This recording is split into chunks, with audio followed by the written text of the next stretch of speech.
The best way to learn a language? Immersion, living where the language is spoken and using it every day. But if that's not in the cards for you this year, you can still learn a language the second best way, and that's with Babbel. Be a better you in 2024 with Babbel, the science-backed language learning app that actually works.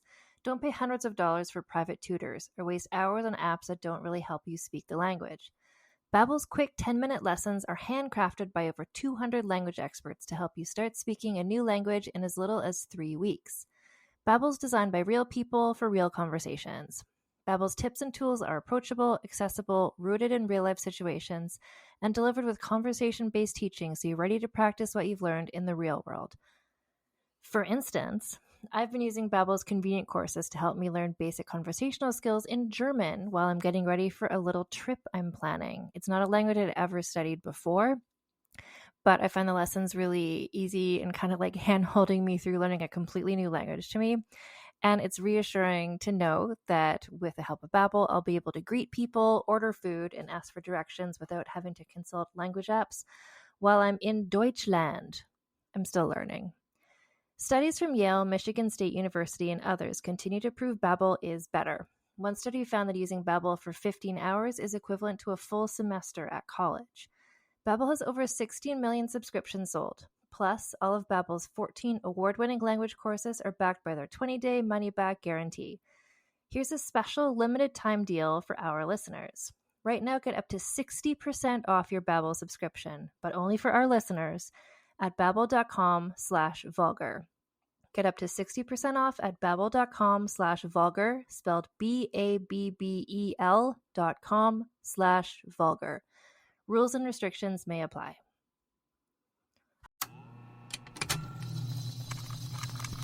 Contained herein are the heresies of Radolf Buntwine, erstwhile monk turned traveling medical investigator. Join me as I study the secrets of the divine plagues and uncover the blasphemous truth that ours is not a loving God, and we are not its favored children. The heresies of Radolf Buntwine, wherever podcasts are available.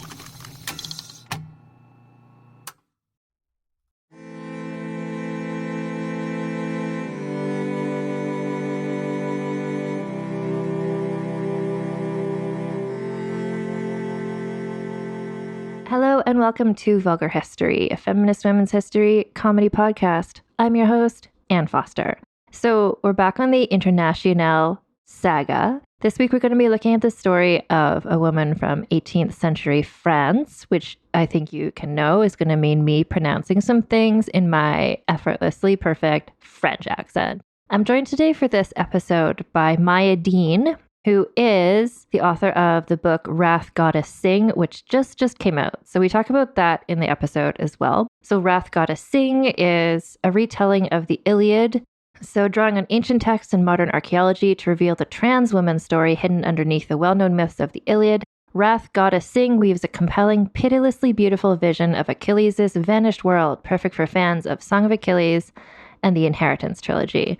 So we're going to definitely talk about that. We're going to talk about Achilles. We're going to talk about trans history. I think it's so perfect because it's June, it's Pride Month. And honestly, Maya Deane is here with the facts and the information. She knows so much about the person who we're talking about. It's kind of a bit like she's telling the story to me.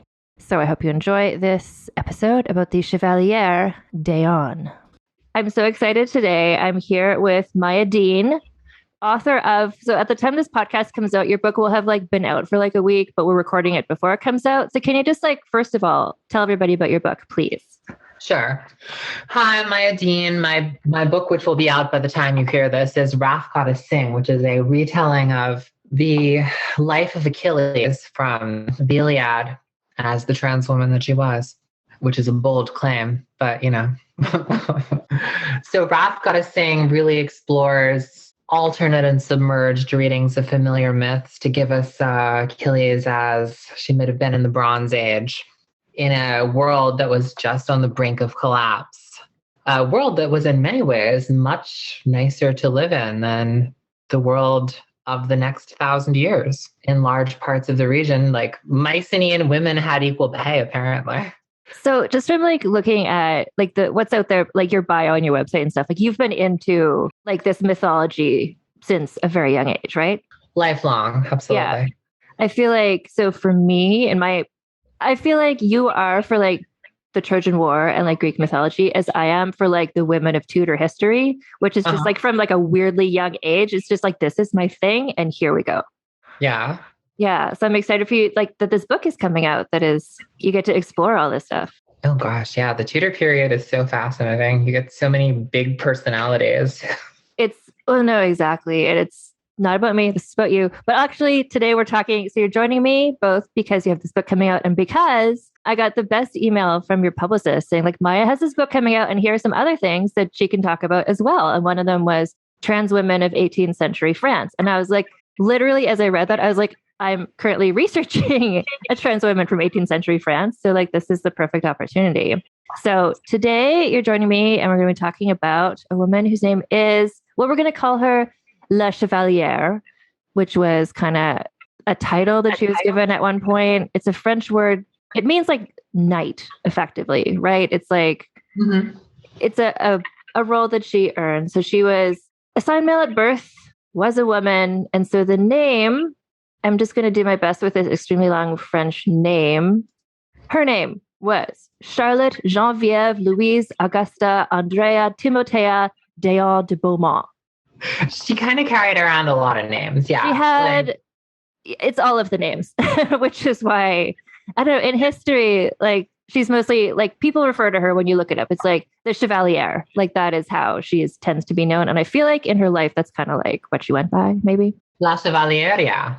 I love that. It's just sort of like the presence of that, just being like, it's not just like, oh, I'm Anne. It's like, oh, hi, I'm La Chevalière. Like, okay, like step back, like already this is a cool person. Oh yeah, no, she made a big deal out of it. In fact, that was like one of the ways, like she was an early feminist. And one of the ways that she related to other early feminists who thought she was a cis woman who had been raised as a boy. But one of the ways she related to them was by like, Mary Wollstonecraft actually mentions her in passing in some of her writings, talking about how like, La Chevalière proves that women can be warriors. And she knew that like she would be read that way. She intended, like she wanted to be understood and accepted by her cis women peers. Definitely she positioned herself that way intentionally. Yeah. And so we're going to just kind of like go through like birth to death, like what was her situation. But it's like, the gender stuff is such a big part of kind of the mythos that she like built up around herself, like how she kind of like used that for PR reasons. But I want to mention that like her life was also so interesting. Right. Aside from that, just like the espionage of it all, like there's a lot to get into. La Chevalière was born October 5th, 1728 in Burgundy into a poor noble family in a wine-bearing region. And I mention that because wine does become up later. Is like a thing that she's smuggling. Oh my gosh, Burgundy. A lot of stuff was happening in Burgundy, actually. Like Abbé de Choisy, better known occasionally as the Comtesse de Barres, actually lived as a woman in Burgundy for some years and wrote a very famous best-selling memoir that probably was still pretty accessible in Leah's childhood. Yeah. Oh my God. I love that. Did not know that detail. So yeah, Burgundy and the sort of like the early years, like just from what I've read, it's like pretty much, it's kind of like most people alive at that point in France, like we don't know a lot about like the early years because no one really wrote it down. So I just kind of know about like she excelled in her schooling. She went into military training. By age 35, she'd gotten a law degree, published books about the French tax system, been knighted, and became a celebrated fencer. Oh yeah, she was like a fantastic, like even much later in her life in England, she spent a fair bit of time giving exhibition fencing matches. I'm sure Georges de Boulange will come up at some point. Yeah. So just like right away, before we get into the rest of it, it's like this is a person who's like really smart, really educated, really athletic, and then skilled in these impressive ways. Fencing to me is like a really epic skill. Oh yeah, I also want to mention, so like much of what we know about her early life comes from, so she wrote an autobiography, but I don't think it was published. And I think it was it was ghostwritten, like she hired someone else to write it for her. But she wrote these other books as well. So in the introduction to this never completed autobiography, some modern day historians said that by 1758, she was a rising star among the young aristocratic elite who hoped to serve the monarchy in some important capacity. So she was just like smart. She was charismatic. She was talented. And it's just kind of like, she was from like, what did I say? It's like a noble but poor family, but she was like elevating herself just by virtue of being like so good. Mm-hmm. Basically. Yeah, her family had like the sort of positioning where they had noble enough blood and all that to be positioned where they could excel and could rise themselves through like skilled bureaucracy and stuff. And she was a talented intriguer. So yeah, no, she was like ambitious. Like she was like, I'm just going to like make my mark in the world. Here we go. So she was given the role of a diplomat to Russia and England, like officially, but privately, what she was doing was she worked for the most clandestine spy service in France, Le Secret du Roi, or the King's Secret. So this was like, you could probably explain this better than I can, but like the king was like suspicious and he wanted to have these secret spies working directly for him, like not going through the rest of the political everything. So I love this. This is like, it's like a James Bond moment. Yeah, a lot of people cast doubts on like some of the claims she made about her spying in Russia, mostly about the idea that she spent most of it, looking gorgeous in dresses. But I mean, that's not particularly implausible. No, exactly. So yeah, that's the thing. There's something like, so she's charged with fostering good relations with the Russian court. So Empress Elizabeth is who is there. And so, okay, one article I read said, like the Empress liked to have balls, like metamorphosis balls, where like gender nonconformity was like celebrated and that's what was done, which is not to say that's how or why she started potentially dressing in glamorous dresses. But it's like, if it's already a court where like gender is not strictly binary, like maybe great opportunity. Exactly. And then I think I saw something about where it's like, because she was presenting as a woman, she's able to get into places like men maybe couldn't go, to like learn some more of the secrets, to like get closer to the Empress and that sort of thing. Mm-hmm. Yeah, exactly. Like that's certainly what she in her memoirs, she talks about essentially being able to get to all sorts of places that men couldn't go. Because there are so many historians who are trying to narrate her as cis, obviously there's like a line of critique where people say that, well, maybe she was exaggerating those stories to make herself seem more useful, but like probably not. Honestly, I've had this in a couple other episodes of my podcast where like if someone writes their memoir and it says something that historians like that just doesn't fit into this like binary concept, they're like, oh, well, she's probably exaggerating. Like not just her, but other people are like, this probably isn't true. And I'm like, well, this is her memoir. And like, I trust her more than I trust like a 20th century like cis white man being like, I don't believe it. It's like, well, I believe her if I'm going to believe anyone, frankly. Oh yeah, absolutely. It's really an interesting thing. I mean, like this is what, like Catherine the Great is at court, that kind of thing. This period. It's Elizabeth. I mean, I know, so it wasn't Catherine the Great, like a junior figure at that point, not yet. Catherine yes. Yeah. I feel like in the fabulous and wildly historically inaccurate The Great, it would be like season 1. Yes, exactly. I don't know. Anyway, I find it like, this is why I'm so happy to have you here, because like so much of this history, it's just been interpreted for so long by like cis white men who are like trying to make these stories fit into a paradigm that they understand. And part of it, I think, with the Chevalier is like, well, she's so impressive. She did these like, it's like, surely a woman couldn't have done these things. So it must have been a man in disguise. But like, then like the contortions you have to make that fit a story that clearly is the story of a trans woman. So yeah, exactly. Season 1 of The Great is what's happening. Apparently she dazzled in her posts. So like she was like in the fashion, the outfits, and again, just like the charisma, and she's so smart and I'm sure like quick and witty. So then France entered into the 7 Years' War with Britain, and Le Chevalier was ordered to return to become a captain. Oh, and this is where she was later admitted to the prestigious Order of St. Louis and honored with the title Chevalière, which means, so it's an honorific. It's just kind of, it's the equivalent of being like dame or like lady, whatever. After the war ended, she was appointed as liaison to the English court, but again, working directly for the king with secret orders to scope out the coastline for possible French invasion of England. Yeah, that came in handy later. Yeah. So it was a prominent position, but it wouldn't last. So according to this, the one source I was looking at here, she enjoyed England a little bit too much. She was strongly reprimanded for importing too much wine. And I feel like you can't take the Burgundy out of the girl. Like, clearly. So then within 6 months, she was fired for insolence and given 2 weeks to return to France.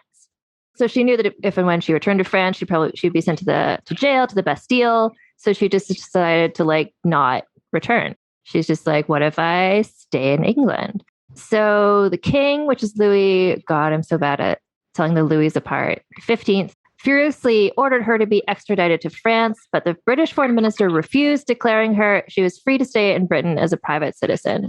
So she's just like the scandal of it, just she's setting herself apart from just like everyone else right away, because it's like the king is demanding her back, like the foreign minister is here, like she's just like at that. So already she's like a celebrity in that extent. Oh, it gets even wilder because the way she got reprimanded for insolence was pretty weird. A new ambassador was assigned to England, and within a short period of time, they clearly did not like each other. She quickly started accusing him of trying to drug her at dinner, at which point she made these accusations public. So then he sued her for libel, which, I mean, it's Britain. If there's a constant that unites the 18th century to today, it's that it's really easy to sue people for libel. So she lost that case, but the British public sided with her and just started like pelting this guy when they saw him with like, just fruits and vegetables. Like there was this huge scandal. And that's how she got like recalled for insolence. So I'm just wondering, like, why was he trying to drug her? Yeah. I love there's been like other stories in the podcast too, where it's like the people of Britain just like they riot at a moment's notice. They're just like, this is our star and we will defend her. And I appreciate that consistency. So everything that she's doing is just like the most. Like this is not like a low-key life that she is living. The French Foreign Ministry made several attempts to kidnap and arrest her. Yeah. In retaliation, she made her most scandalous move yet, which is she published a book of state secrets full of correspondence from Le Secret du Roi, full of salacious details and the promise there was more to come unless the French king stopped trying to bring her back. Yeah, I think she held back like the invasion plans. But this is like, it's epic. I love that they're like, you're coming back, and she's like, oh, really? Like, well, what if I just like expose your entire like secret James Bond operation? and it worked. So the king agreed to leave her alone with a generous 12,000 livres salary on the condition that she did not reveal his worst secrets. So she was in England. She's just this like fabulous French woman in England in political exile. But I would assume based on the scandal and the stuff that had happened already, like she continued to be a celebrity. Like people are just like all about her in England. So it's like, of course she'd stay there. Like they love her there. Okay. And then this is where I'm just like, please help me with this. So around 1770, rumors started to spread, potentially started by her, that she had actually been born a woman, but had been raised as a man in order to receive a family inheritance. Mm-hmm. Yeah, that's kind of one of the ways you do it. Like in some ways, I think she was learning from some of the lessons that you could take away from like the lives of early 18th century French trans women, which we'll talk about more later. Because I think she decided, look, no, we have to actually convince everyone that I'm assigned female at birth, or else I will never get what I want. She probably did start the rumors herself because, I mean, she was literally a spy who intrigued constantly and used public opinion to get what she wanted. And yeah, I would not be surprised in the least. There was like a bet on the London Stock Exchange, just like giant betting pool, which is like perfect because that lets her do like this virtuous, no, I will not. It's like humiliating that you're even betting about this. I will not deign to reveal one way or another, which of course inflames the speculation even further. The betting pool lasts for like a year. Yeah, no, I've got in my notes here, it says there was 3-2 odds that she was a woman. I mean, it's probably not surprising. If we look at representations of her from her own lifetime, and especially from when she was relatively young, she's generally portrayed before she was outed as being quite beautiful. And she probably didn't look particularly masculine, given that most of those reports about that really started to happen after she died. No, and I think just from what I understand, she was also, I think like a short person, like for a short person with like a higher pitched voice anyway. So it wasn't like outside the realm of, like, so when she's like, oh yeah, no, actually I am a woman, everyone's like, oh yeah, that tracks. Like that tracks. So apparently at this time, forced to hire protection just to safely step inside her house because people wanted to like rip off her clothes to be like, what is your gender? Like people are just so like, it's such a, I don't know, like just hearing about these like paparazzi level moments from like olden times. I'm just like humanity has been the same forever. Like there's always these like celebrities and people just like crowds follow them and whatever. Yeah. What's determined weird enough to be worth invading privacy has varied culturally. But the fact that you can randomly invade people's privacy if you're curious and spread that to everyone else, that's been constant. I would argue since the Bronze Age. Yeah. Well, no, it's giving me like early 2000s, like Perez Hilton upskirt shots of like Lindsay Lohan or whatever, right? Like people are just like wanting to rip off her clothes because she was like, they want to like consume her. So yeah. So the bet was abandoned. Oh, so that an envoy from Le Secret du Roi arrived in England to determine the truth, like about was she a woman? So she told all. She revealed she was a woman raised male by a father desperate for a son and heir. Which again, as you said, it's like, yeah, you want to be able to start living as a woman. So you're just like, guess what? I've always been a woman, but in a way that people would understand. Oh yeah, tons of like mid 20th century American trans women did the same thing. Like it was a very common approach. Yeah. So let's see. So the question was brought all the way to the court of the King's Bench. On July 2nd, 1777, the English government formally pronounced she who had called herself the Chevalier d'Eon until that day was an individual who did not possess what the appellation man promised, and that she was a virago disguised in a uniform. I had to look up that word. Do you know that word? Virago kind of signifies female masculinity. It's a Latin word that kind of suggests anything ranging from butchiness to like on its boundaries. It can sort of shade into that other like really ancient trope of the tribade. Tell me about that. The tribade is basically this like classical era, but also through the early modern era conception of like sort of an obligate lesbian who's partially virilized genitally, which of course would mean you have to go after women. It's just the way things work because it's very like, you know, sexuality was super gendered. So it's this combination of, well, this woman will act like a man. Yeah. So they're saying like, okay, this person is not a man.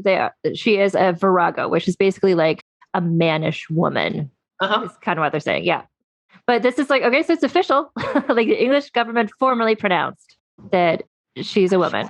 So this is from, I think the article from, it's a site called them.us. So this was the perfect way to effect a public gender transition without losing her status or popularity by claiming to have been a woman, pretending to be a man all along. Yep. And then taking it one step further, she wedded her public transition to her pious religious nature, arguing that because she was at heart a good, honest Christian woman, she could no longer live a lie.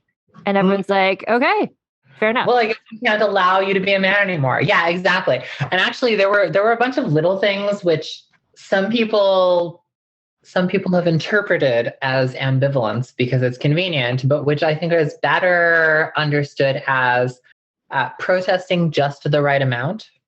So like, for instance, there was this whole kerfuffle over whether she could wear her military medals. She was very insistent that she could.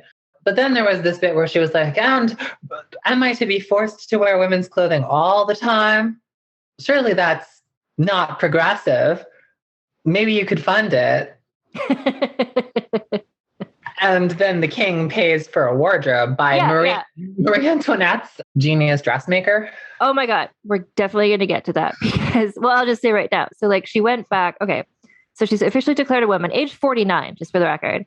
Yeah. So she negotiated her return to France. And part of that, like you just said, was like, but I'll need gorgeous dresses. Like, who will give me those? And the king's like, okay, I will. Yeah. She agreed to publicly present as a woman for the rest of her life. So she went back to France. She was formally presented at the court of Versailles. So there was a 4-hour makeover montage. So included powdered hair and an elaborate gown outfitted by Marie Antoinette's own dressmaker, Rose Bertin. So it's not just like a coming out moment. It's like a coming out moment, like dressed in like Marie Antoinette. Like in an outfit that takes 4 hours to like put on. Yeah, it's very much an I'm on top of the world, haha, I win moment. Like in the movie that I'm imagining in my mind, this is just this moment of just like it's like, what is it? I don't know. Any movie with like the prom or the person like coming down the stairs and everyone's like, what? The nerd is beautiful. Like her coming out, just like having been dressed personally by Marie Antoinette's dresser, just like, I've arrived. Like, this is me. It's beautiful. Okay. So the way that this article, it says, being an 18th century noblewoman, after having been a soldier, spy, and diplomat was kind of like is a little boring. It's kind of like, well, I don't want to just like hang around a court doing whatever. Like I'm a spy, I'm a soldier. Like she wants to keep doing stuff. So for instance, when France sided with the colonists in the American Revolution, she asked to be put back in uniform to assemble an all-female battalion to fight the British. I love it. I mean, and I think that that's best understood. Like it would be easy to decontextualize it and treat it as just some sort of weird pipe dream she had. But I think it's best understood in the context of that, figures like Wollstonecraft were talking about her as this like proof that women can fight. Like, yeah, I think there's a political element to that, especially given like some of her later like public work as an abolitionist. I'm not surprised that her feminism and her abolition would, appear in the form of, well, let's see if we can form regiments. Yeah. No, I love it. I love that she's got all this military experience. She's like, let me use it. And then like her life is inherently, like you said, like it's proof that like women can do this. The government, apparently to that suggestion, said, well, why don't you join a convent? Yeah. Like just in terms of like not her being so progressive for the era and just being faced with people who are just like, does not compute. Like, nope. A group of women sounds like a convent to me. Yeah, no, if she'd been 30 years younger, she would probably have been guillotined with a bunch of revolutionary era French feminists. Yeah. Luckily, she had the goods on the king. And so she kind of was safe in that way. So she returned to London because, frankly, her life just seemed like a lot better there. She said she's going back there to settle up some business, but it potentially was more just to escape the strict life that she was being forced into in France. So in London, she continued to write, because remember, she'd written all those books before, and she collected a large library of early feminist works, which I love. Like you were saying, like her and Mary Wollstonecraft, like she's like, just as a figure of this time, she's like so into just like, let's get on this, like feminism, like let's make it happen. Like she's into it. While she was in England, though, the French Revolution happened. So actually, like, luckily, she was out of town. So the French monarchy was abolished, meaning she no longer had the protection or the pension that she had been getting from the monarchy.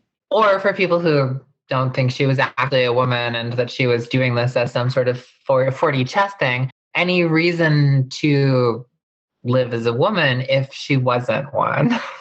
Yeah, exactly. So it's like, if the king had said, okay, you have to live as a woman. And so she did, like once the king died, like she didn't have to anymore. She was like, clearly this is what she was doing by choice, like for herself. And then this part bums me out, obviously. The less used for life. So she lived in poverty. She sold off her book collection. But you were saying like she was giving fencing displays. So this was like a way that she's making some money. It was just like showing off her cool fencing skills. And people are like, what? A woman who's a fencer? Like she had this trademark like long black dress that she would always wear. Yeah, there were a bunch of exhibition matches with her and Joseph de Boulogne, the Chevalier de Saint-Georges, who is sometimes called the Black Mozart, although actually Mozart slept on his couch.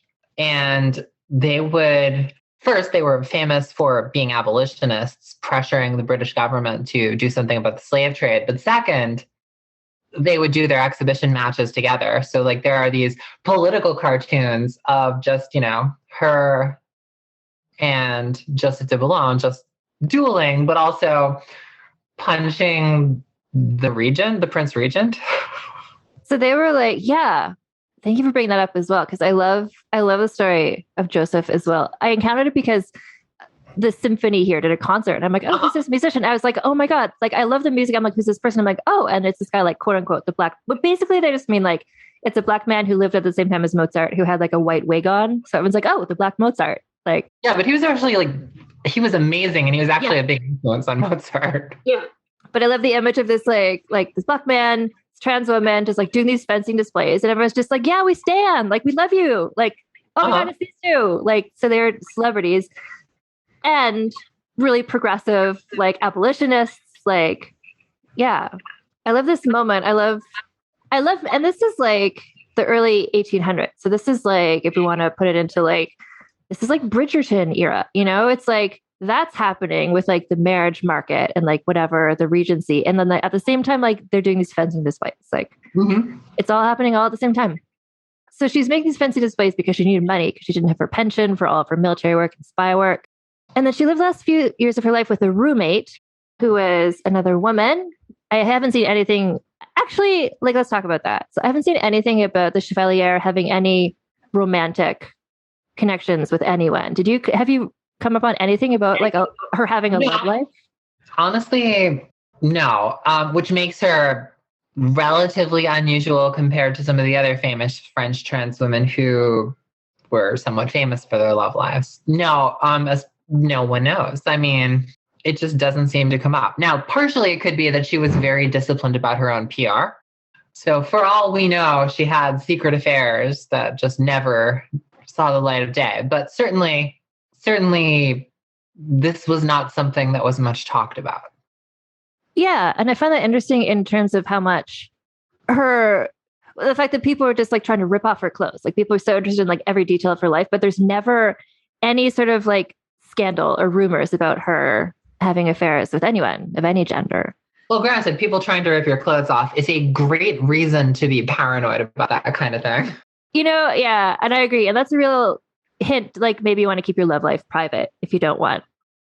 Or potentially, maybe you're a former spy and you don't trust anyone to see you in such an intimate way, especially given what happened when she was no longer alive to protect her privacy. Yes. So she was living with this woman for the last several years of her life. And then she died in 1810. Her roommate discovered her body. And then I'll let you describe what happened to her body.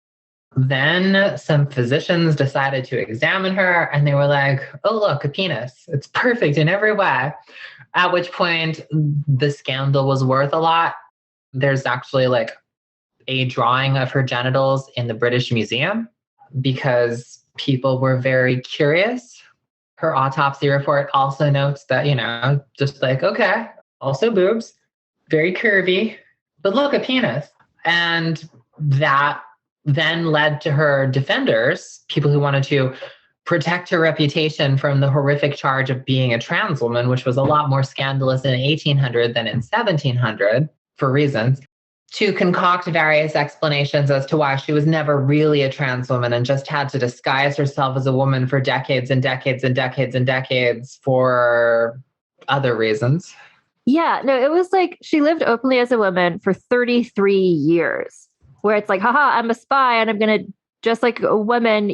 Like, that's a long time. Like, I know. No one's that committed to the bit unless it's actually something they care about. No, exactly. So that's where it's like I was saying before, like the contortions that I've been of historians trying to be like, okay, this is a story of a man who, because it was so clever and devious, decided to dress as a woman for 33 years. I think some of them were doing it in kind of a horrifying attempt to rescue her reputation, which obviously is upsetting to me. But at the same time, yeah, like the contortions are extravagant.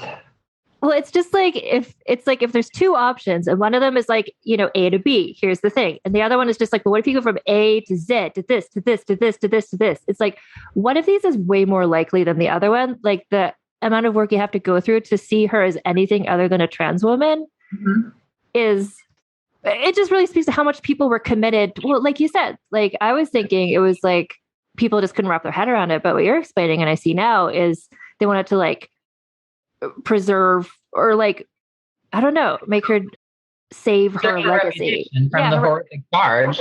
Yeah, like there were fencers. There was at least one famous like fencer who, among other things, was writing about how she and his father, also a famous fencer, were good friends, and he refers to her as herself throughout. But there's like a brief aside, you know, just like, oh yeah, like sure, it came out later she was a man the whole time. Moving on, and like I think what we see is plenty of people were not ashamed to have known her, were not ashamed of what she was, but maybe didn't have the political vocabulary to say, well, but actually, let's defend her womanhood on its own terms. No, keep going. It's such a complicated, yet not complicated. It's just such a shitty thing, frankly. Like that she had this cool life and she's so amazing, and they're just like, well, let's finally reveal the genitals. Like, let's just like put them in the British Museum. Yeah, it's so gross. They're still there. I mean, the drawing, not her body. Yeah. Where it's like she was famous. Well, there was like the bet about like, is she a woman? But she was famous for like all these other cool reasons, not just because of the question of gender, and just to limit the legacy as just that, I think. Mm-hmm. Oh, 100%. But like, I think we have to look at that in a context where it became much, much, much, much, much harder to be a trans woman. And in a lot of ways, harder to be a trans woman in England, because this is the period of time where like between like her lifetime basically parallels the massive like police crackdowns on so-called Molly culture in England, which is essentially working class trans women and trans femmes. I would call it a culture that consisted of working class trans women and trans femmes and gay and bisexual men, with a lot of space carved out for the trans feminine. But during her lifetime, that stamping out and criminalizing that entire cultural element was a huge thing that was ongoing in England. Whereas like a few years before she was born, there was this massive bestseller, which was the Comtesse de Barres memoirs. They're often referred to as the transvestite memoirs by cis historians. But yeah, this like the climate she was born into would have been in some ways more tolerant of gender variance than the climate she died in. Which does explain kind of why she's drawn to living there at the time. Like when she first went there, it would have been more tolerant than what it was like by the time she passed away. Yeah, and by the time she passed away, I think she'd very heavily relied on essentially passing as cis for the rest of her life. And having that validated with like official decrees and edicts and acts of parliament. Yeah. And now we're just going to take a break for a word from our sponsors. As a podcast network, our first priority has always been audio and the stories we're able to share with you. But at Realm, we also sell some pretty cool merch, and organizing that was made both possible and easy with Shopify. When you think about successful businesses like Aloe or Allbirds or Skims, an often overlooked secret is the business behind the business that makes selling and, for shoppers, buying simple. For millions of businesses, that business is Shopify. That's because nobody does selling better than Shopify. It's the home of the #1 checkout on the planet. And the not-so-secret secret that's definitely worth talking about is that Shop Pay boosts conversions up to 50%. That's more happy customers and way more sales going. If you're hoping to grow your business, your commerce platform better be ready to sell wherever your customers are scrolling or strolling, on the web, in your store, in their feed, and everywhere in between. Businesses that sell more sell on Shopify. Upgrade your business and get the same checkout we use with Shopify. Sign up for your $1 per month trial period at shopify.com/realm, all lowercase. Go to shopify.com/realm to upgrade your selling today. Shopify.com/realm.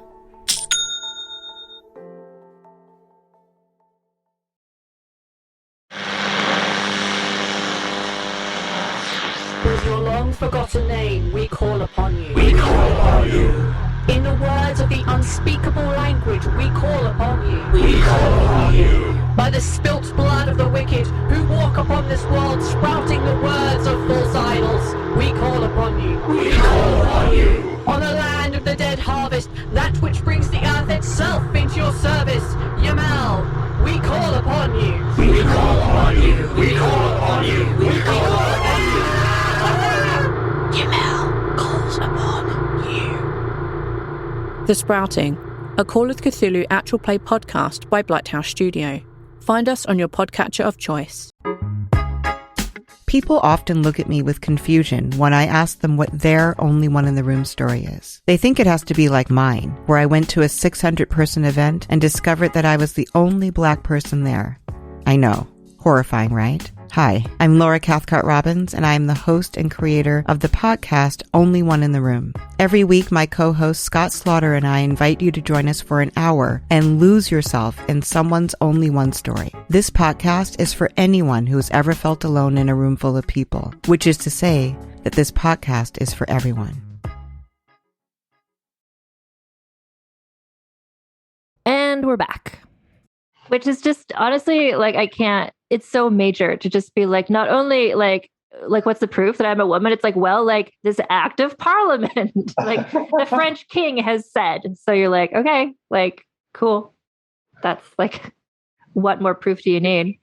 So she was buried in the Church of St. Pancras Old Church. Her remaining possessions were sold at Christie's auction house in 1813, and her grave is listed on the Burdett Coates Memorial there as one of the important graves lost.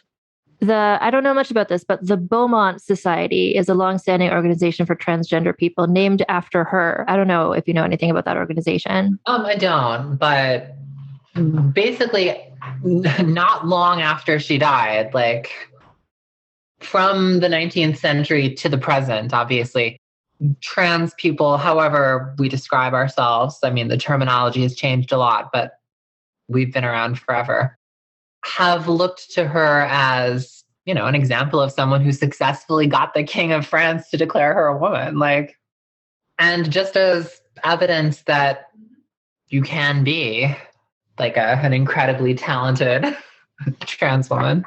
I love her story for that. And I love her story just for being just this like scandalous, like wild, like who's just like, I was a spy. And then it's just like, I decided to stay in England. So I'm just going to like basically blackmail the king. Yeah.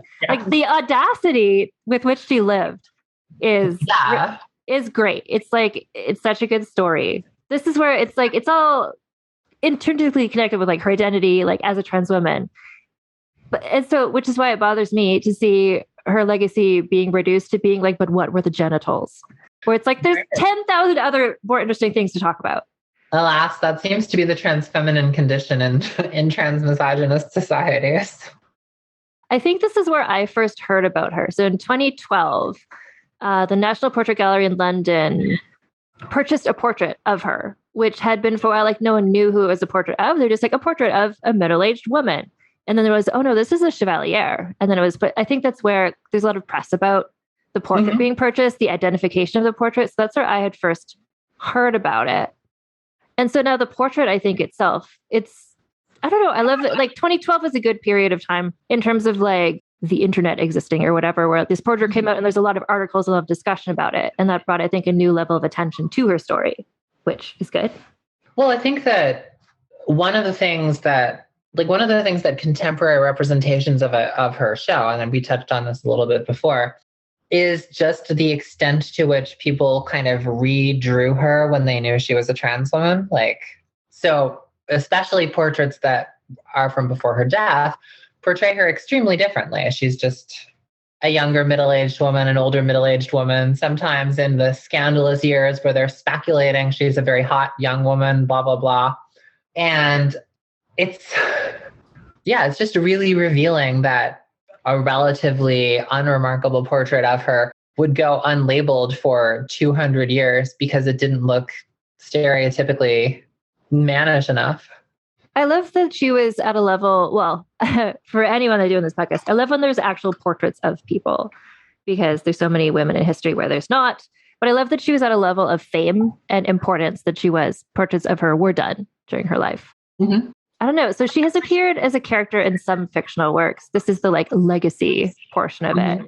So there's a film in 1928, The Spy of Madame Pompadour. 1959. Okay, this is a film loosely based on her life that portrays her as a woman masquerading as a man, which is pretty much just taking her propaganda and running with it, which is fine. Yeah. So that's The Secret du Chevalier d'Eon from 1959. 2006, have you seen or are you familiar with the anime series, The Chevalier d'Eon? I've heard of it. I haven't been able to actually track it down. I'd love to.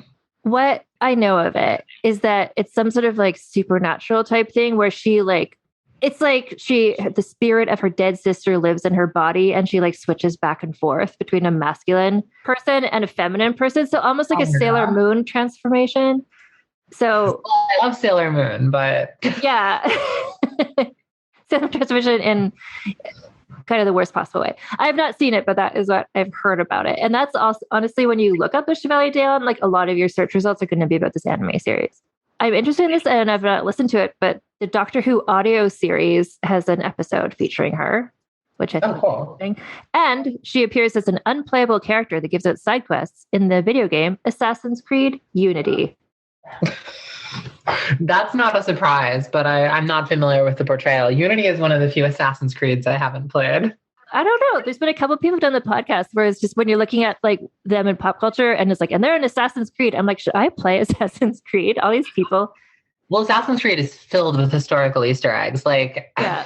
So yeah, that's kind of their, like, as long as you can get past the cheesy, ridiculous sci-fi frame narrative, there's a lot to like. Yeah. No, and that's where I'm just like, I forget who, just a couple other historical figures. I'm like, they're in Assassin's Creed. I'm like, they're in Assassin's Creed? The more I hear about it, the more I'm like, I'm intrigued. Okay, I want to talk to you. We need to do, so on my podcast, we do a score for everybody, just on various categories. And I'm going to get your thoughts about where the Chevalier is going to fall. So there's 4 categories. The first category is scandaliciousness, which is just, as you can probably presume, just kind of like how gossipy and like fantastic was this person's life and story. What's the scale? The scale is 0 to 10. So 10 being the highest. So I think definitely 10 on scandaliciousness. I mean, she blackmailed the King of France. I will reveal your invasion plans. Like, that's like, basically she said, I will start a war. I will literally start a war if you don't back off. I agree entirely. And then when you add on to that, the fact like that she was a spy, that she worked for this like super secret spy network, like it's a high score there. The next category, so again, it's a 0 to 10. So the next one is scheminess. So just like, and that can be sort of like how smart she was, but like how many plans she did, were they good schemes? And I feel like this is going to be a high score as well, but I will default to you. I would say at least an 8. Like, yeah. You know, maybe she wasn't able to successfully get an Amazon army, which clearly was her end game, and which would have been amazing. So can't give her the 10 there, but like, yeah, she was a skilled schemer. I think between like the fact that she was very successful as a spy, and then the fact like the way that she stayed in England, and then the blackmail plot, and then also the way that she'd like used her celebrity and PR to just like affect this transition. Like, I agree. I think an 8 is good. And like, you know, she was remarkably successful destroying the career of the diplomat who apparently drugged her. Yes. I don't have a scale for like vengeance, but I feel like she would get that too. Because she's just like, oh, you crossing with me? Like, guess what? Like, I've been a spy my whole life. I'm super smart and like, I will destroy you. And she did. Not a person you want to cross. The next category is significance. So this can be both like her significance, like at the time she was alive, but then like the legacy, what she means to other people, but also like what she did that could have set the stage for future generations of people. Well, that's really complicated. Like, we're still talking about her, and so many trans women I know are motivated to claim her because the gall, like the nerve. Well, that's where I think her significance is really strong to the trans community. So I think if you just see it through that scale, like how significant is she? Yeah, and I would say her significance, she would have been a much more significant figure in the history of early feminism if cis women hadn't dropped her after the genital reveal. Like, definitely you don't see the next generation after Wollstonecraft treating her as the same level of figure. Mm-hmm. And it has everything to do with just having decided that she was never a woman. Honestly, though, when we think too about the significance of like her actions in the war, her actions as a spy, like we can never quantify what exactly that did, but I think she was involved in France's success. Some of these endeavors as well. Yeah, but it's good. It's hard to say. So I don't know. Where would you put her for significance? To the trans community, probably an 8. 9. Mm-hmm. More broadly, 6, 7. Okay, I'm going to average that out to like 7.5. Cool. But yeah, no, I like how you broke that down because yeah, it's like significance of the trans community really high. But then I think she should be more significant to a broad extent, but she's not. So it's like we need to be. Yeah. I mean, I think Wollstonecraft had it right. Like, so then the last category, so it's the sexism category, which is just like how much did the patriarchy hold her back? Everybody gets at least a 5 because, of course. But like, how much did sexism hold her back? 10. Yeah. In life and in death, like it's pretty clear that the scope of her ambitions was enormous. Clearly, she wanted to end slavery. Clearly, she wanted to end patriarchy. Like, and of course, the two are linked. Clearly, she wanted to do a great deal, and she managed to do a lot for herself. But she did die poor. And then she, for the next 200 years, people argued about whether she was like a trans woman or just a man with a really good reason to pretend to be a trans woman, which is much more comfortable. And I hate how that obfuscates all of the cool stuff that she had been doing to like limit her to just be like, oh, look at this interesting gender story where it's like, no, like she wanted to send an all women brigade to the American Revolution. Like she was so into like the feminist stuff at the time. Like, but yeah, no. So how that all adds up, just so you know, is a 35.5. The highest score anyone's ever gotten on the podcast is a 38. So she's like close to. Ooh, it's a 38. 38 is Fredegund. I don't know if you know about Fredegund. Oh, yes, I know Fredegund. She's like, who can top her? So far, nobody. But yeah, so Fredegund is a 38. Queen Margot is 37.5. I mean, Fredegund gets extra points for like gleeful murder, right? Fredegund gets points for a lot of murder-based things, yeah. And Jinga of Angola has a 36. Harem Sultan has 36, and then the Chevalière, 35.5. So she's in fifth place overall. It's a good ranking. I'm happy. I'm happy for her. I think she deserves to be right up there. Now, since I have you, who are the other two trans women of the 18th century who you want to talk about? All right. Well, let's start with the lower ranking one first. Known to history as the Abbé de Choisy and from Burgundy, but also known better, I think, well, I'm not going to misgender her. I'm just going to call her de Barres because she decided she was the Comtesse de Barres for several years and then wrote a massively successful memoir about it. Essentially, the story she put out was that her mother simply decided she was a girl and raised her accordingly. But like, that was probably political maneuvering as well, because that was just how she preferred to be. And also because she spent much of her childhood as playmate to Louis XIV's trans sister. More on that in a second. Okay. Their mothers were tight and were just like, well, let's just get them both great dresses. Like, life may be hard, but it doesn't have to be hard now. So at the age of 18, she was sort of heavily socially shamed and was like, okay, fine, I guess I'll try to dress as a boy for a bit. Didn't like it, stopped almost immediately, and spent vast amounts of money on ridiculously gaudy outfits because she was a fashionista. At one point, the Dauphin's like hard-ass tutor comes up to her at a party and is just like, you should be ashamed of yourself. You disgust me completely. What's wrong with you? And she's like, well, I can't just have people walking up to me at parties doing that. I've got to get out of Paris. So like, she retreats to the countryside. She has her lawyer prepare for her an identity as a respectable widow. And the Comtesse de Barres, she dyes her hair. She's like, yeah, okay, fine. We'll just go with really dark hair for now. And then suitably disguised, she basically just starts sleeping with everyone in sight, according to her memoirs. Like, well, she only really records the women she slept with because that wasn't illegal. Like, there was no potential death penalty for sleeping with women. So it's like memoirs of a trans lesbian. She gives her skincare regimen in passing in her memoirs. Her memoirs are actually hilarious. They're kind of ridiculous. She starts them off by basically observing, she's like, every so often I try to stop being a woman. Like, I put on boy clothes and the darndest thing keeps happening. I just gamble all the time. She's like, I spend so much money gambling that eventually I just realize I can't keep doing this anymore. So I re-pierce my ears, put on a great dress, and I feel great. She's like, let me tell you about my skincare regimen. My skin is amazingly soft. Of course I'm gorgeous.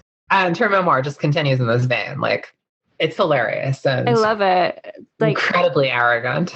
She was probably annoying to be around, but she was hilarious. There's a rumor that I find somewhat credible that one of her lovers was Prince Eugene of Savoy, which would be scandalous on multiple levels, especially since this is like roughly War of the Spanish Succession era. No, it's a little before that. I guess it's before that. So maybe it's not that scandalous. Maybe it's just scandalous because, Prince Eugene of Savoy. She's also known for being part of a diplomatic mission to the Kingdom of Siam. Really? And writing extensively about it. She wasn't just a pretty face. David Hume actually had both her like scandalous memoirs and her account of the situation in Siam in his library. Eventually, she sort of went back to the countryside and just carried on writing letters to various scandalous people. Her memoirs were a big bestseller posthumously, but also there were a bunch of open secrets during her life. She's an interesting figure to me. She also apparently wrote a fairy tale with Charles Perrault, and I forget which feminist writer of the late 17th century, but it was like Charles Perrault, the writer of fairy tales, this feminist, and her sat down to write a fairy tale. The fairy tale is essentially the story of this young marquise who has this interesting backstory where her mother was like, I'm going to have a girl.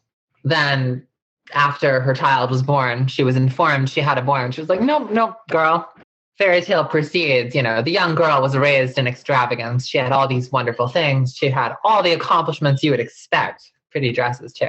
And so on and so forth. Then it's like, and then one day she meets this handsome young marquis, her exact social station. Wonderful. Match made in heaven. They fall for each other. They arrange a marriage. On the wedding night, they're disrobing innocently, not suspecting anything could be amiss. And then basically what happens is they both have a surprise genital reveal, sort of look at each other, shrug, and are like, well, this is fine. And proceed with their lives happily ever after. Which is like, I guess you could say early tea for tea. I'm trying to find a good copy of that, but it's difficult to track down. There's I forget which university press has a pretty good omnibus with it, and her memoirs, but like from 2004. So I dread the author's note. But yeah, so that's the Comtesse de Barres, or the Abbé de Choisy. Yeah. And the person whose playmate she was, Philippe, the trans sister of Louis XIV, has a completely bananas life as well. Okay. I'm so excited to hear. So clearly in her childhood, at least according to Choisy, she had a playmate who was also a trans girl, and they hung out together and they wore dresses and everything was great. But she was also like a pretty major prince, which brought a lot of heartbreak. So she had this famous on again, off again relationship with this duke. It was very stormy. At one point, she marries, I forget who, someone important. And then, of course, he feuds, like the duke feuds with her wife. It's this whole mess. Her wife gets the duke sent to the Bastille, or no, was it to the Chateau d'If?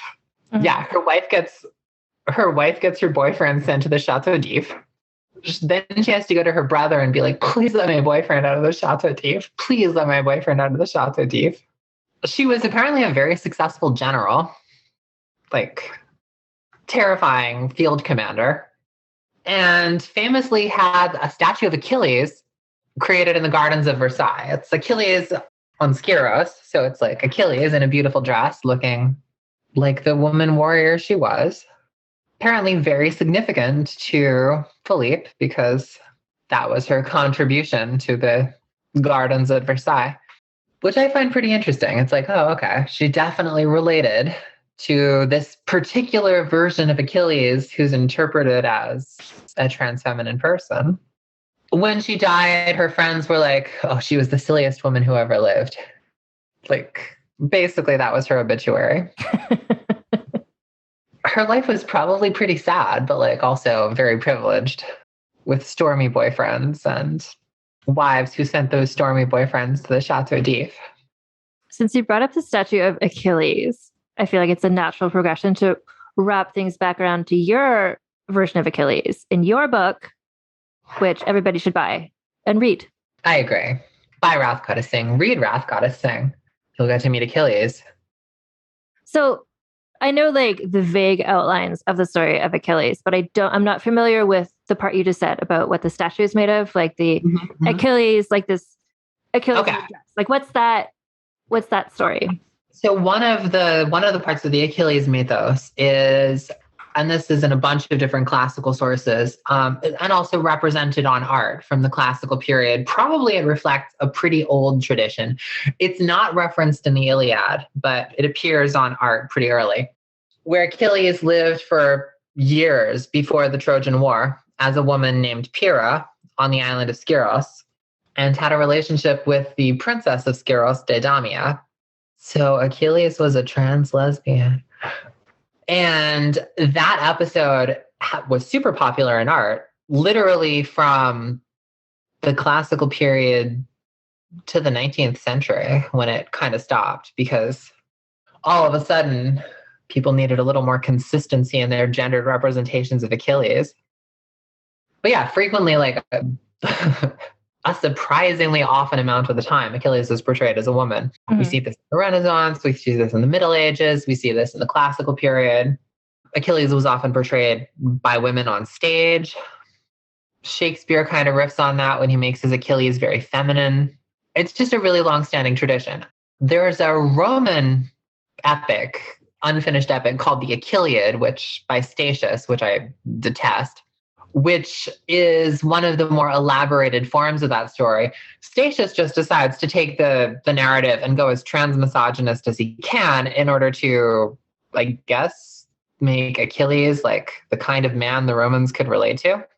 In that version, Achilles is forced to live as a woman by his mother in order to prevent Achilles from going to war. So the first scene is just like, Mom, I can't believe you would force me to live as a woman. I'm so mad at you. Wait, the princess of Skyros is hot. I'm going to rape her. And that's what happens. Which, I mean, that's the kind of thing that the Romans vibed with. It's definitely not the kind of thing I vibe with. So I thought to myself, well, this cannot stand. Then I thought to myself, also, isn't it a simpler and more economical story if Achilles is just a trans woman? Exactly. It's the Chevalier all over again. Yeah. So that was the point of departure for writing Wrath Goddess Sing. Yeah. We start on Skyros. She ran away from Thea some years before, like less than 2 years before, but a couple years, in order to live as herself. She's constantly worried that sails in the distance might mean that her Myrmidon relatives have come to collect her. Sails appear. They turn out to be Diomedes and Odysseus, who are looking for Prince Achilles and have no idea that the polite young woman they just encountered is Prince Achilles. And it kind of goes from there. But it gets very weird. Yeah. I'm so excited about it. I'm very much looking forward to reading it. And I think could you have known when you were writing this book that it's coming at this moment where people are like obsessed with like Circe and like the Trojan women, like books about this time period? These myths are like having a moment, and like, here you come. Honestly, we had so many publishers pass because they were like, the Song of Achilles just came out 10 years ago. Surely this wave is over. And then enter like Book Talk, and suddenly everybody is all about it. Yeah. And I think, too, that's a great time to just sort of think about what we're doing as we retell, because there are so many different ways to retell. And these stories were never neutral. Like the Iliad, for instance, Alexander the Great slept with a copy of the Iliad under his pillow and literally would occasionally just say, my ancestor Achilles was killed in this area, so I can invade. Like it became the foundation of like the Hellenistic imperial colonial literature. The British used it the same way. The Iliad is like retellings and framings of these stories are never neutral. And I think it's really interesting to think about what we're doing when we decide to make Achilles the kind of person who would only ever deign to wear women's clothing in order to rape princesses, or when we reject that. Mm-hmm. Yeah, it feels very timely. Yeah, I think it's coming at the perfect moment for this book. I think. Not just because of like retellings happen to be like popular, but just because of where we are as a society. Not to get into all of that, but I think it's so important. And I think this is part of what was in the message I got from your publicist, was just saying like, this is, what is it? It's like a book about a trans character written by a trans author being published by this huge publisher. Like this is like groundbreaking in those ways. Yeah, it's something that couldn't have happened even a few years ago. And hopefully in a few years, it'll continue to be conceivable. No, but I think like as everything we've just been talking about, like it's just such a good reminder, or maybe some people who didn't know that like trans people have been here all along. The earliest writer whose name we know, Enheduanna, writes extensively, like basically praising the goddess Inanna that transition is possible. And there are substantial hints in the text that at least Enheduanna either was the author or was regarded as the author of these super famous religious hymns that were used for the next 2,500 years. And there are definitely trans elements in how Enheduanna is described in these hymns as well, which wouldn't actually be surprising, but it would be one of those cases of a historical figure who has just been presumed cis because there's not affirmative evidence of transness. But affirmative evidence of transness doesn't even help, as we see with the Chevalière. Yeah. God, you know so much about everything. I'm just like learning. Thank you. I'm learning so much from you. So you've always had an interest in Greek mythology. You said that's been kind of like your thing from a young age. Did you study history, or is it more of like, did you like officially study history, or is this just like you just do it yourself? Oh no, I'm a talented amateur. Yeah. No, my formal degrees are in fiction. Okay. But no, trans history, I would also say like to be interested in the written word, growing up as a trans woman as a millennial meant constantly encountering buried trans stories, like Leah Deboma, but also like Enheduanna or like Yusupov, who killed Rasputin. Yusupova has a memoir, Lost Splendor, which essentially amounts to coming out repeatedly as a trans woman, but also being confident no one will ever actually get it.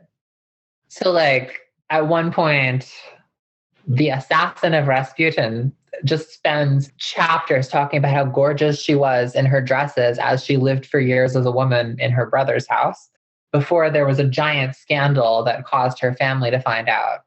And like, you run into these stories, you look around, everyone is just saying, oh, he was just unusual over and over again, but they build and it becomes this itch in the back of your brain you can't scratch. It becomes this sensation like walking over your own grave constantly. You just have these buried stories. So I would say more than anything, my love of stories and mythology and history is also tied to that. It's tied to, there's hidden stories that can see the light of day, but only if we actually encounter them on their own terms instead of saying, nope, nothing to see here. Yeah, so it's like detective work. Mm-hmm. It's like unforgetting.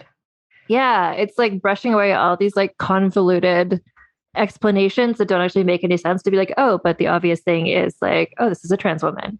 Like if we just remove like 75% of this like biography and just like focus on like what actually the facts are, you're like, oh, well, here's the story of a trans woman. Okay.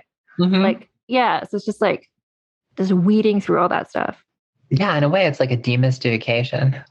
And it's like a clarification of just, if you get rid of all the like confusing other people, well, all history, I guess, is written by somebody with an agenda. But once you realize that agenda, if you're like, well, how many of these facts are being filtered through somebody's point of view? And then like at the end of the day, when you get rid of that point of view, like what is left? Right. Yeah. Yeah. I find it so fascinating. Well, thank you so much for this conversation. This is like, I can't wait to publish this. I can't wait for everybody to hear everything you have to say. I can't wait for people to learn like A, about the Chevalière, and B, about you and your book. Thank you. Oh my gosh. I'm really excited. Yeah. It's again, like I'm talking to you at this like interstitial space between like, this is going to play once the book has been out. But like to you, like today, the book is not out. So you're just like. Right now we're time travelers. Yeah, exactly. So congratulations on the way that your book was like so well received on its publication day and how that was like the best day for you. And I'm sure it will be. Like, I'm really excited that it's finally happening. You know, I know there's so much waiting around when you write a book and just like waiting for it to actually happen. Oh my gosh. I wrote this book in 2019. Wow. So it's finally coming. So congratulations. And thank you so much for this amazing conversation. Thank you for having me. It was a pleasure. So again, Maya's book is called Wrath Goddess Sing. It is out now everywhere where you can get books. If you use the link in these show notes to buy it through bookshop.org, then a little bit of money goes towards supporting Vulgar History Podcast. You can also, of course, get it for free at your local public library. And I'm looking forward to reading it. I hope you all get to read it. Maya is so smart and so interesting, and I can't wait to see what her book is like. So the regular reminders we say at the end of every episode, you can go to vulgarhistory.com. There's a little form there. You can contact me if you have thoughts that you want to share. If you go to vulgarhistory.store to look at our merch, including the new Affair of the Necklace, the t-shirt, you can use code TITSOUT for free US shipping or TITSOUT10 for 10% off. You can support me and this podcast at patreon.com/AnneFosterWriter, which includes when you pledge any monthly amount, you get early access to all the episodes of Vulgar History, as well as you get the super special, I guess, episodes. We do Vulgar Piece Theater, where I'm joined by Alison Epstein and Lana Johnson to talk about costume dramas. This month, we're going to be talking about, well, I can't say what we're going to be talking about because it's a spoiler for what the next episode of Vulgar History is, but rest assured, there will be women in pants in the movie we watch. Also, when you pledge at least $5 US or more on Patreon, then you get this asshole episodes where I talk about shitty men from history. There is one about if you're still like having traumatic flashbacks to Anne of Denmark's marriage to James. I have done an episode there about James I/6. I've also done, who have I done recently? Napoleon. Alison Epstein was the special guest star on that because she has some real strong feelings about Napoleon. This month I'm going to be doing, I think, Alexander the Great. So like, stay tuned. Oh, and that was mentioned a little bit in this episode, how he was into the Iliad. Yeah, so Instagram, Vulgar History Pod, is where a lot of the action is happening, including perhaps this week, giveaways, perhaps of books, perhaps that are discussed, like Wrath Goddess Sing. So you can follow me there to see what's going on. Twitter, Vulgar History. And, today, as all days, I hope you all keep your masks on, pants on, and your tits out. Talk to you next time. Vulgar History is hosted, written, and researched by Anne Foster and edited by Christina Lumagi.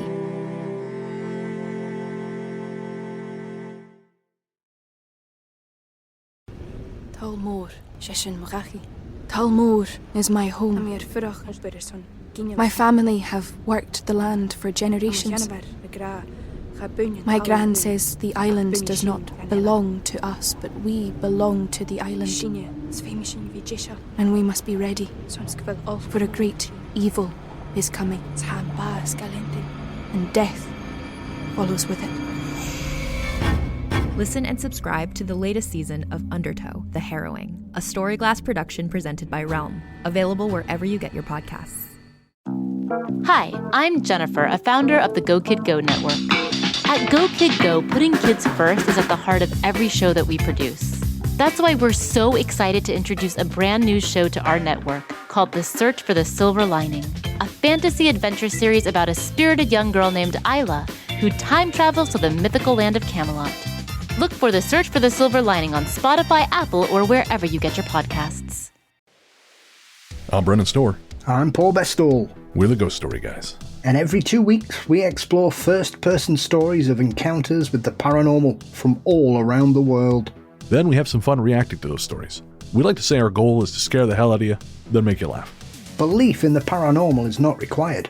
All you need is a love of great storytelling and curiosity about the world around you. Subscribe to the Ghost Story Guys now on your favorite podcatcher to hear episodes like High Strangeness in Chicago, The Mystery of Missing Time, and The Haunting of Vietnam, along with dozens of others.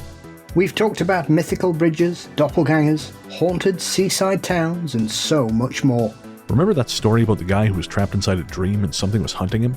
That was upsetting. Yes it was. Want us to help ruin your sleep? Come find the Ghost Story Guys on Apple Podcasts, Spotify, and everywhere else fine podcasts live, or at ghoststoryguys.com.